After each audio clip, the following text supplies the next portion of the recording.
هل مذهب الظاهرية هل حكمه مثل حكم المذاهب الأربعة؟ لا، الظاهرية ظاهرية. كيف؟ يأتي إلى ظاهر النص يأخذ به، لا ينظر إلى العلة، لا ينظر إلى معنى هذا الحديث، فقط الظاهر. وكلكم يعرف مذهب ابن حزم في حديث النهي عن البول في الماء الراكد. لا يجوز لك أن تبول في الماء الراكد، لكن لو بلت في إناء ثم صببت هذا البول في الماء الراكد لا بأس. لماذا؟ لأنك لم تبل مباشرة.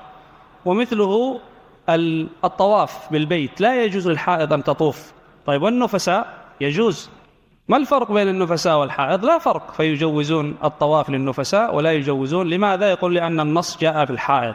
ظاهرية، لا ينظرون إلى المعاني. وعروض التجارة عندهم لا زكاة فيها.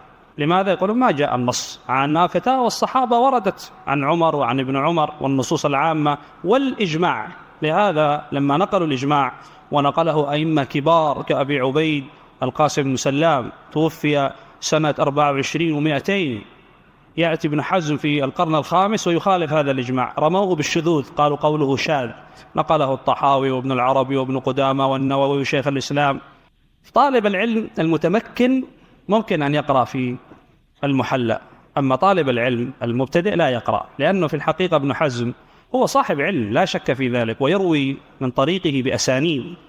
وليس معنى أنه ظاهري أن كل ما قاله باطل. في مسائل قالت بها الظاهرية أصابوا فيها، أصابوا وقد ينفردوا، وهذا قليل جدا. لكن مشكلتهم كما أشرت القول بالظاهر والحدة التي عند ابن حزم. كان شديدا في مناقشته للأئمة، فيأتي إلى مسألة مثلا يقول صدق الله وكذب فلان، ويذكر إمام من الأئمة الكبار تقول كذب فلان.